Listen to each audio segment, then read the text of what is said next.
Excel के इस tutorial series में आज हम कॉन्कैटिनेट फंक्शन की बात करेंगे, जो कि एक्सेल की टेक्स्ट फंक्शन सीरीज़ का एक फंक्शन है। और ये फंक्शन बेसिकली अब ये रिपील्ड कर दिया गया है, मतलब कि अब यूज़ नहीं किया जाता। आप मतलब ये फंक्शन करता है, लेकिन ये अब बेसिकली ओल्ड फंक्शन था।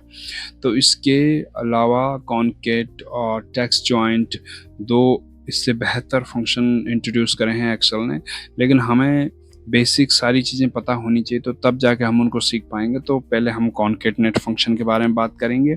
कॉन्कैटिनेट फंक्शन क्या है और जिसे हम क्यों यूज़ करते हैं, कॉन्कैटिनेट फंक्शन क्यों यूज़ किया जाता है, और कॉन्कैटिनेट फंक्शन कैसे काम करता है, इसका सिंटैक्स क्या है, इसके कुछ एग्जांपल्स लेंगे हम, और कुछ टिप्स एंड ट्रिक्स देखेंगे और कंक्लूजन देखेंगे इसका।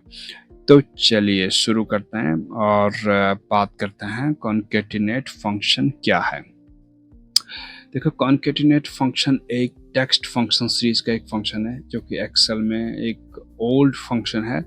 और अब इसका जो काम है, ये क्या करता है, आपके टेक्स्ट को, आपके सेल के टेक्स्ट को ज्वाइन करता है। मतलब आपके पास 2 या 3 या 4 कितने भी सेल हैं जिनका भी आपको टेक्स्ट ज्वाइन करना है और एक सेल में लाना है, तो ये आपको टेक्स्ट ज्वाइन करने में आपकी हेल्प करता है। आप ये कह सकते हो कि ये 2 और मोर टेक्स्ट स्ट्रिंग को एक सेल में ऐड कर देता है, एक सेल में कंबाइन कर देता है। सपोज आपके पास मल्टीपल सेल्स, मल्टीपल कॉलम्स में डेटा है, और जैसे कि आप इस एग्जांपल में यहाँ पे देख सकते हो, जैसे कि यहाँ पे क्या है, कस्टमर का नेम है, कॉन्टैक्ट है, और हम ये चाहते हैं कि कस्टमर का नेम आए, उसके बाद उसका कॉन्टैक्ट एक ही सेल में आए, जैसे कि सामने आया है। तो इस तरीके से ये आप इसे कर सकते हो। तो उसके लिए आपको कुछ एग्जांपल्स हमें बताएंगे, उसके लिए वो एग्जांपल्स आप करेंगे तो आपको वो अच्छी तरह समझ आएगा। इसका सिंटेक्स कोई डिफ़िकल्ट सिंटेक्स नहीं है। कॉन्कैटिनेट आपको लिखना है, उसके बाद टेक्स्ट 1 टेक्स्ट 2 आपको जितने टेक्स्ट सेलेक्ट करने हैं आप उन्हें सेलेक्ट करके, और जितने को भी मर्ज करना है आप उन्हें आसानी से मर्ज कर सकते हो। मेन फंक्शन बेसिकली इसका है कि ये अपने टेक्स्ट को, टेक्स्ट स्ट्रिंग को, और जो भी है आपके पास आपके सेल के डेटा को एक सिंगल सेल में ये मर्ज करता है।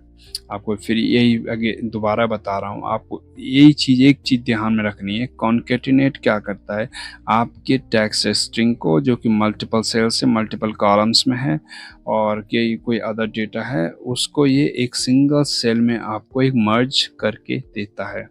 बस इतना ही इसका काम है। और चलिए इसका कुछ एग्जांपल्स देखते हैं। एग्जांपल्स हमारे पास है, हमारे पास कुछ कस्टमर का डेटा है, और हम ये चाहते हैं कि ये एक सिंगल सेल में आ जाए। अब जब भी देखो, कस्टमर का नाम अलग है, कस्टमर कॉन्टैक्ट अलग है, स्ट्रीट है, ये चीज़ें। तो इसके लिए हमें क्या करना है, हम लगाएंगे कॉन्कैटिनेट, और देखो टेक्स्ट 1, सबसे पहले टेक्स्ट 1 चूज़ करें, फिर आप कॉमा लगाएं, फिर टेक्स्ट 2 चूज़ करें, फिर कॉमा लगाएं, फिर टेक्स्ट 3 चूज़ करें, फिर कॉमा लगाएं, टेक्स्ट 4 चूज़ करें, फिर कॉमा लगाएं, टेक्स्ट 5 चूज़ करें, फिर कॉमा लगाने की ब्रैकेट क्लोज। अब आप इसमें एक चीज़ और देखना, देखो आप अभी आपको थोड़ा सा अलग ही लगेगा। अभी क्या है ना, सब मिला हुआ है, मतलब कहीं पे जैसे कि कॉन्टैक्ट स्टार्ट होता तो एक स्पेस होना चाहिए, कोई कॉमा होनी चाहिए बीच में, वो है नहीं। तो ये थोड़ा सा अजीब सा लग रहा है। इसके लिए हमें क्या करना है, आपने जो ये सेल सेलेक्ट करी, जैसे कि B3 है, आप यहाँ पे जाओगे ऊपर, B3 के बाद आपने कॉमा लगाया, तो कॉमा के बाद आप एक काम करें, यहाँ पे double quotes, space, double quotes, फिर कॉमा, ऐसा करें। और फिर दोबारा सेम यहाँ पे भी double quotes, space, double quotes, comma, फिर इस तरीके से करें। फिर यहाँ पे भी double quotes, space, double quotes, comma, और फिर नेक्स्ट पे भी double quotes, space, double quotes और कॉमा। ये यहाँ पे आपके पास अब देखो स्पेस आ रहा है। अगर आपको स्पेस के साथ कॉमा चाहिए या कॉमा ही सिंपल चाहिए अगर, तो फिर आप ये भी कर सकते हो। आप ये एक काम करते, कॉमा लगा लेते हैं, स्पेस के साथ कॉमा भी दे देते हैं। हम कॉमा लगा लेंगे बीच में, और ये काम करेगा बड़ी आसानी से। कॉमा लगा दिया हमने, ये देखो अब आ गया, कॉमा पे आ गया, स्पेस पे आ गया। तो इस तरीके से आप इसमें टेक्स्ट ज्वाइन कर सकते हो बड़ी आसानी से। और इसमें एक चीज़ ध्यान रखना है, इसमें आपको इंडिविजुअली सेल का डाटा इससे 1 बाय 1 लेना पड़ेगा। जैसे हमने यहाँ लिया बी लिया, C3 लिया, D3 लिया, इसमें रेंज सेलेक्ट नहीं कर सकते आप। इसीलिए एक नेक्स्ट फंक्शन इंट्रोड्यूस किया गया कॉनकेट। इसी का सेम, उसका सिंटैक्स भी सेम है, केवल नाम का थोड़ा फर्क है और उसमें फंक्शनैलिटी थोड़ा एक्स्ट्रा ऐड करी गई। वो है कि उसमें आप एक रेंज आप ऐसे करके पूरा एक साथ सिलेक्ट करके ले सकते हैं। अभी इसमें क्या हो रहा है, हमें एक एक करके सिलेक्ट करना पड़ रहा, थोड़ा सा टाइम लग रहा।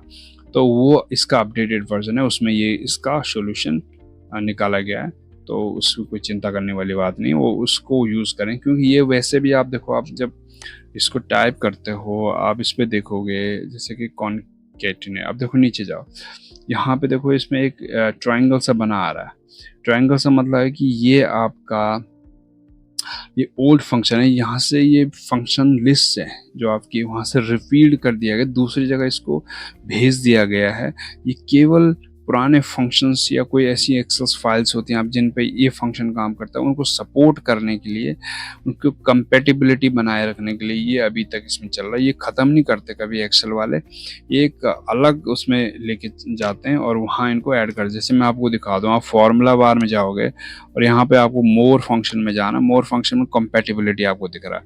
देखो यहाँ पे कॉनकेटिनेट इधर आ गया। तो ये जितने फंक्शन आपको दिख रहे हैं ये सारे ओल्ड फंक्शन है, जो कि पुराने, इसमें सारे फंक्शन मिक्स हैं। फाइनेंशियल फंक्शन है, लॉजिकल फंक्शन है, टेक्स्ट फंक्शन है, डेट एंड टाइम है, लुकअप रेफरेंस है, जो कि अब यूज उनकी जगह नए सब्स्टिट्यूट निकाले गए हैं। तो उनको इनको इधर भेज दिया और उनको उनकी जगह वहाँ पे रख दिया।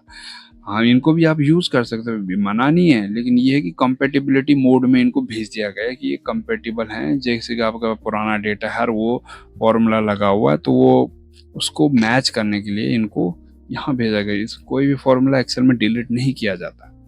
तो इस तरीके से आप इसे भी यूज़ कर सकते हो। तो इसमें ज़्यादा कुछ नहीं है। और यहाँ भी है, यही चीज़ है, कॉनकेटिनेट करेंगे आप, इसको कॉमा लेके, इसको कॉमा लेके ऐसा हो जाएगा ये। तो अभी फिर भी वही हो रहा है। इसको यहाँ पे डबल कोट्स देंगे और डबल कोट्स देने के बाद हम यहाँ पे ऐसा करके इसको स्पेस दे देते हैं, कॉमा। तो इसको नीचे तक ड्रैग कर लेते हैं। फर्स्ट नेम और लास्ट नेम को हमने कंबाइन कर दिया, मर्ज कर दिया एक में, अब ये ऐसा नाम निकल के आ जाएगा। तो ये बड़ी आसानी से आपने कर दिया है। तो चलिए, आपको शायद ये समझ आ गया, ज़्यादा कुछ है नहीं इसमें। और यदि आपको इसके बाद भी आपको कुछ समझ नहीं आता, हमें कमेंट्स करके बताइए, तो उसका हम सॉल्यूशन आपको दे देंगे। चलिए।